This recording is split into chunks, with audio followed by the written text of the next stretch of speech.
Hello, magandang hapon sa inyong lahat. So, nagva-viral ito, no? Nagva-viral itong cameraman ng TV5 ba? Tama ba ako? Oo.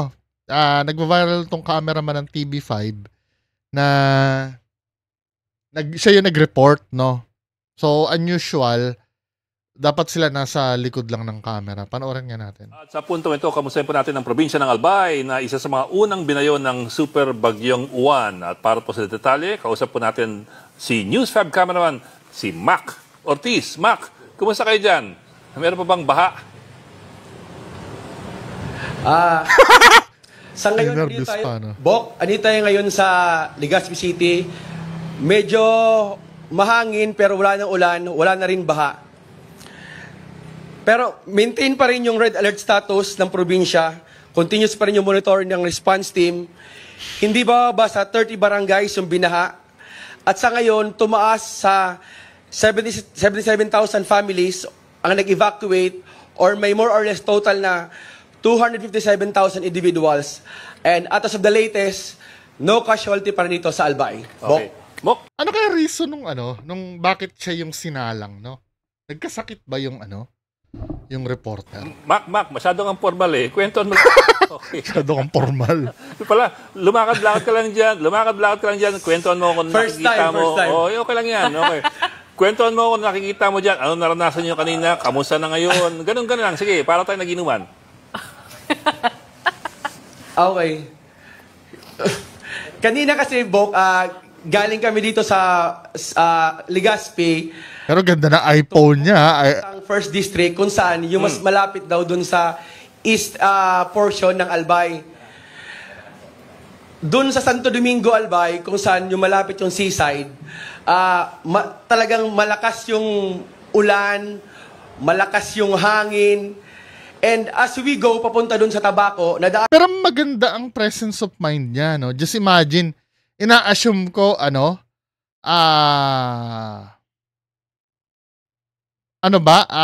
first time niya ba? Nakalagay first timer nga, Hindi, not bad nga naman. 'Di ba? Siguro, komportable din siguro siya. Nakakatulong din yung pag, ni Ed Lingaw sa kanya, no? Yung pag-guide. Kasi syempre, halimbawa, kung ang anchor doon si Noli De Castro, yung mga ganyan level, Jessica Soho, siguro maihi ka sa salawal mo doon pag nandun ka. Pero, at least na itawid, no? I mean, parang, ibig ko sabihin, yes, sabihin natin hindi siya formal. Pero, mararamdaman mo yung authenticity ng balita kasi eh. 'Di ba? Ito yung mga bagay na pwede mo siyang,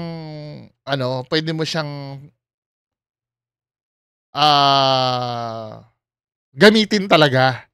'Di ba? Hindi naman siya out of, kapabayaan eh. Ito ay out of pangangailangan kasi.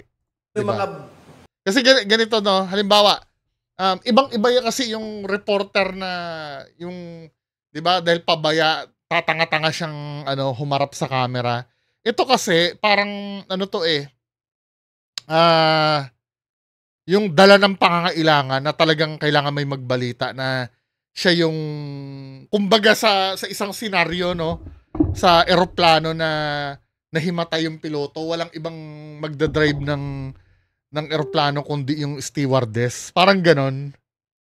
Nagigasi ibig ko sabihin. Di ba? bayan ng Bakakay, Malilipot, Yung tabako, mas malapit-lapit yung tabako sa uwan, nadaanan di ba? natin yung Yes, Bok.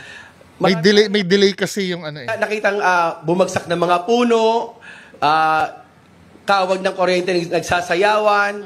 Meron pa rin mga tao nagsisilabas, yung parang, may nakita kasi kami doon, Bok, na parang malapit yung bahay nila sa kanal. Parang tinatanggal nila yung para yung agos ng tubig Lumabas sa tubig. Diretso yung flow. Opo. Ito, nakikita nga natin Tapos yung video. pagdating naman namin ng Tabaco, yun, parang doon not bad, 'di ba? I assume Baka mamaya, hindi ko naman sinasabing hindi, ano, baka mamaya hindi pa journalism ang pinag-aralan yan. Pero nandun yung presence of mind niya, yung kaba lang talaga. Pero feeling ko magiging, kung mabibigyan ito ng break. Halimbawa, makikitaan nila ng potential to, pwede ito eh. Syempre, kahit sino naman, kahit siguro ako pagbago. Yung mga unang vlog ko kaya, hindi pa ako ganito kabibo. Medyo nahihiya-hiya pa ako, yung mga unang vlog ko.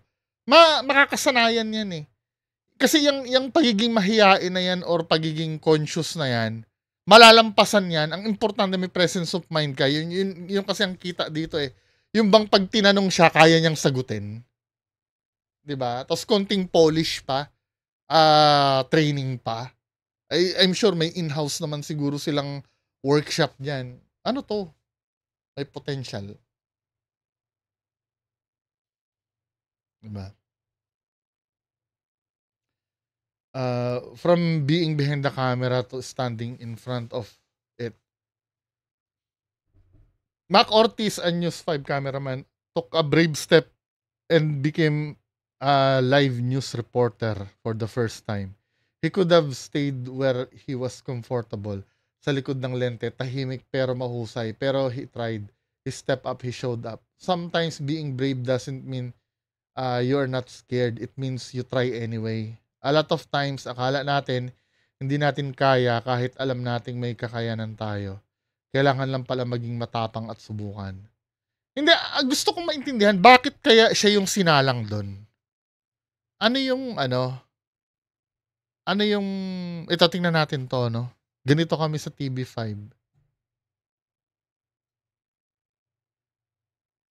Tama ba to? Baka ibang issue. Tingnan natin. It's important to be in a company that believes in you, in your full potential.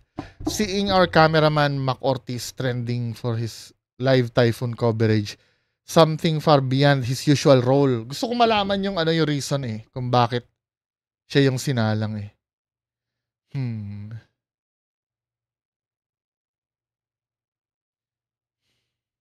Until one colleague program 1PH may a live reporting in the program. Hindi ako naniniwala sa kanya.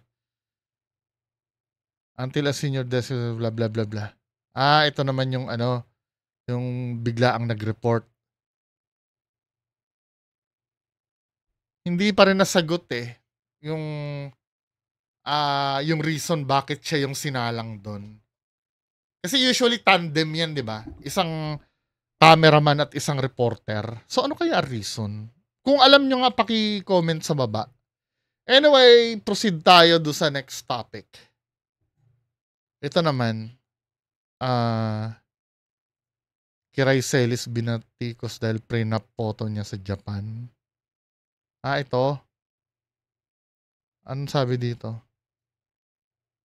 Wait lang Ayusin natin. Binura na ni Kiray Celis ang larawan niyang nakaupo sa ibabaw ng vending machine. Ito. Dahil sa mga batikos na natanggap niya mula sa mga Pilipinong nagtatrabaho at naninirahan sa Japan.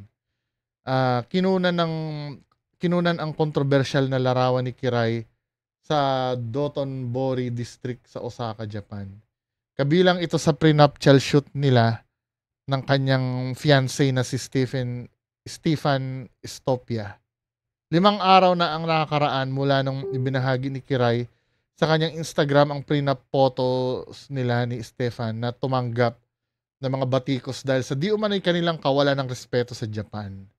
Burado na ang larawan at hindi na naglalabas si Kiray ng panig tungkol sa controversial.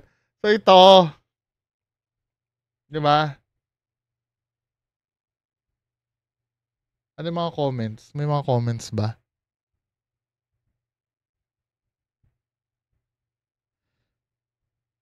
Sabi gano'n dito, if you got permission to be on the vending machine, then it's okay. Totoo naman yun. But if not, you are making lives hard for foreigners in Japan. Please do not contribute to the anti-foreigner sentiment here. Respect the culture. I'm calling out the photographer too. FYI lang, this is not acceptable dito sa Japan. Be respectful. Siyempre, takot din yung mga Pilipino. Kasi ang unang instinct yan, mga inggit lang kayo, di ba? Pero sometimes kasi, kailangan nating isipin na hindi natin teritoryo kasi minsan yung tinutungtungan natin eh. May ugali kasi tayo mga Pinoy na, alam mo yun, dinadala sa ibang lugar. Yung, ganito ha, may lesson akong natutunan tungkol din dyan eh. Di ba nung dati, nung pumunta kami ng Hong Kong, doon ako bumibili ng laruan dati. Yung kasama ko, nagbibiruan kami. Matagal ko nang ginagawa yon. Yung chong chang chong, gumaganon-ganon ako. Then suddenly, na-realize ko na ano pala yon, racist pala yon pagdating sa kanila. Hindi ko alam. Pwede pala akong, pwede pala akong makulong or something doon sa ginagawa kong yun. Kaya ang lesson sa akin doon, dapat lalo na pag hindi mo lugar, kahit dito sa local, no? Halimbawa, pupunta ka sa isang probinsya, punta ka Mindoro halimbawa, may mga pagdayo ka, ano naman yan eh, common sense naman yan eh. Pagdayo ka, wag kang mag-feeling muna, 'di ba? Until medyo okay ka na dun sa lugar or kilala ka na ng mga tao or ano. Pero kung dayo ka, parang hindi talaga siya maganda. Kahit dito sa local, hindi lang dahil sa Japan, sa ano. Pero katulad doon, pag may permit sila na gawin 'yan, 'di ba? Okay lang naman. Pero sa ibang lalo na sa Japan, napaka-disiplinado diyan, 'di ba? Diyan yung tipong halimbawa ito yung hagdan makikita mo dito itong side na to ay para sa aakyat, itong side na to ay para sa bababa. Kahit na sobrang luwag ng kabila, magsisiksikan din sila doon sa side lang talaga na paakyat. 'Di ba? Parang doon sa Hong Kong kahit walang dumadaan na basta naka-stop yung tawiran, doon, hindi hindi tatawid yung mga tao eh. At sigurado ako, meron doon one time pag may nakita kang tumawid doon, kahit hindi dapat siya tatawiran, pustahan tayo Pinoy yun. Pinoy yung gagawa nun, di ba? Maraming ganyan na lalo na sa siguro pagka ang isang lugar feeling mo marami ng Pinoy, 'di ba? Katulad ng sa Saudi, porket alam mong madami ng Pinoy doon, gagawa sila ng kagaguhan doon tapos biglang bawal pala. 'Di ba? Medyo maging aware din, Maging aware din. Wala namang problema katulad pag may permiso, pero kung aware kayo sa mga ganun, dapat alam niyong hindi niyo dapat ginagawa. Diba? Next, ito. Bagyo na naman uli. 15-year-old J-boy Magdadaro hailed a hero after saving over 50. Very good dito si Boy during Typhoon Tino. Ano bang ginawa niya? When the devastating floods of Typhoon Tino struck Villa Lara, Jubay, one young hero rose above the chaos. 15-year-old J-boy Magdadaro from Fatima, Jubay. At the height of the storm, J-boy first evacuated to Sitio San Roque, believing his hometown would be hit hardest. But when he learned that Villa Lara was in greater danger, he didn't think twice. He rushed to help. From 8 a.m. to 3 p.m., armed only with a salbabida, life buoy ang tawag dyan life buoy, and a small bangka, J-boy braved the raging floodwaters to rescue standard residents, including children, pregnant women. Nakakatuwa naman. Buti pinayagan siya ng nanay niya, 'di ba? Hindi naman sa syempre, kung sino man ang magulang nito, hindi rin siguro papayag kasi baka mamaya maano ka pa, mapahamak ka pa, 'di ba? Siguro kinasangkapan din siya ng Diyos, no, para marami ding makasurvive, 'di ba? Ganyan nagwo-work ang Diyos eh. Kasi sometimes ang alam natin sa miracle, no, ang alam natin sa miracle ay magic eh. Yung for example, God, bigyan niyo po ako ng pera kasi nangangailangan po ako. Ang ine-expect ng iba kasi magic, yung halimbawa may hawak ka na karton, biglang magiging pera ito. Hindi. Gagawa ng paraan ng Diyos sa'yo. Pwedeng halimbawa, biglang magte-text sa'yo yung kaibigan mo, oy, may racket akong alam. Tara, sama ka sa akin, di ba? Ganun mag-work ang Diyos. Hindi siya, logical siyang magbigay ng blessing. For example, ito, no, siguro yung mga anong name nun? Nung lugar? Taga Villalara siguro, no? Lahat sila nagdadasal doon. God, sana may tumulong sa amin. Mapapahamak na kami. Siguro sa di malamang dahilan, ito yung kinasangkapan niya yung bata. 'Di ba? Yan yung mga tinatawag na miracle eh. Na although na explainable siya by science, pero pwede mo siyang i-consider ang miracle. Dahil yan talaga ang ginagawa ng Diyos. 'Di ba?